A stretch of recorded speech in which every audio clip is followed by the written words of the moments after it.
एक शिष्य था, चेला था, वो रोज बकरा खाया करता था, बकरा पका के।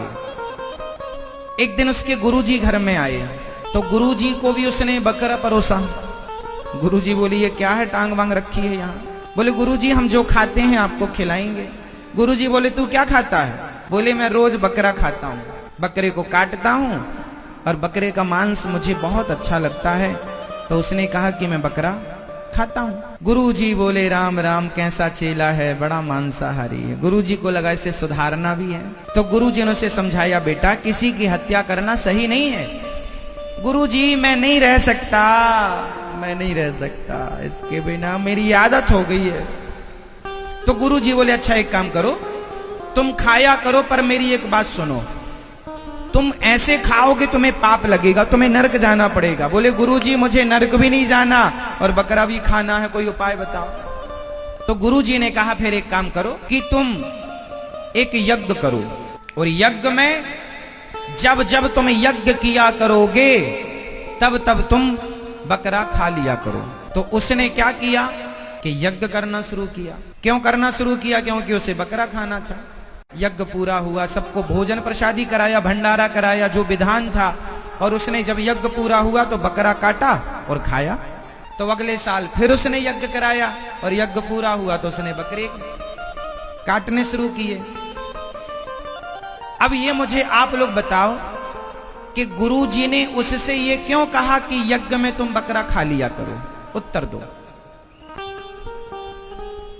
इसलिए कहा कि वो रोज एक बकरे को काटता था। अब एक बकरे को रोज काटता था तो साल में अब एक यज्ञ करेगा तो 365 में 364 बकरे बच गए कि नहीं? हाँ या ना?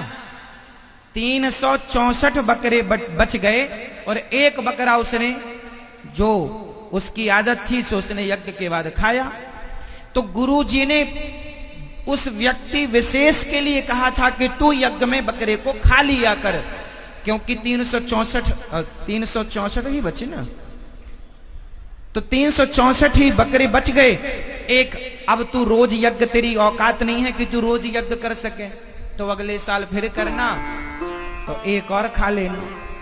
ऐसे में तू रोज खाता, ऐसे में अब तू सारी जिंदगी में 10-5 यज्ञ ही कर पाएगा। इसी बहाने तेरा बकरा खाना छूट गया और यज्ञ में खाएगा तो धीरे धीरे जैसे 364 दिन का छूटा वैसे 365वें दिन का भी छूट जाएगा।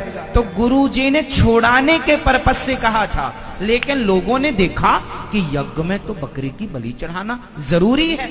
उन्होंने क्या मान लिया कि जरूरी है। परिभाषा हो गई गलत। गुरुजी ने कहा था कि किसी बहाने ये छोड़े, लेकिन लोगों ने उस अर्थ को ना समझकर उन्होंने पकड़ लिया कि नहीं। अब फिर जितने यज्ञ होने लगे उन यज्ञों में लोगों ने पशुओं की बलि चढ़ानी शुरू कर दी, क्योंकि गुरुजी के शब्दों का अर्थ गलत हो गया। क्योंकि एक से जब 10वें आदमी तक बात जाती है तो वह बात वैसी नहीं रहती जैसी बोली गई थी। 10 तक पहुंचते पहुंचते बात बदल जाती है। ऐसे ही एक और चेला था, वो रोज बकरा खाया करता था। तो गुरुजी गए उसके यहाँ, क्यों रे बकरा क्यों खाता है? गुरुजी आदत हो गई है। तो गुरुजी ने कहा रोज ना खाया कर, जब तेरे घर में जब बेटा बेटी का विवाह हो तब खा लिया कर। अब उसका 2 बेटा, एक बेटा था एक बेटी थी। तो गुरुजी को लगा 365 दिन खाता है, एक बार इसकी बेटी ब्याह जाएगी तो खा लेगा, एक बार बेटा ब्याह जाएगा तो खा लेगा, 2 में काम हो जाएगा। रोज के बकरा बच जाएंगे और रोज के ये पापों से भी बच जाएगा। लेकिन क्या हुआ, उसने तो बकरे का ब्याह हुआ बेटी का तो बकरा काटा।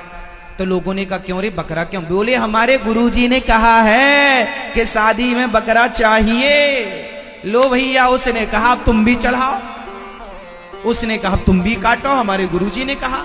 लो भैया, गुरुजी के बात को, गुरुजी के अर्थ को क्या कर दिया? अनर्थ। अब लो भैया, वो गांव के आदमी ने सबको बागी लगा दी, तुम भी काटो, तुम भी काटो। फिर उन्होंने औरों को उन्होंने वो परंपराएं बन गई कि शादी में, ब्याह में बच्चे हों तो आदमी बकरा काटने लग गया। वो गलत परंपराएं समाज में खूब धड़ल्ले से चल रही हैं। ये समाज में गलत अर्थ है। हमारे शास्त्रों का कुछ लोगों ने बहुत गलत अर्थ किया है, वो गलत परंपराएं चालू हो गई। गुरु जी ने इसलिए कहा था कि इसी बहाने ये बकरा खाने से बचेगा और पाप करने से बचेगा, लेकिन उसने तो औरों को उकसा दिया।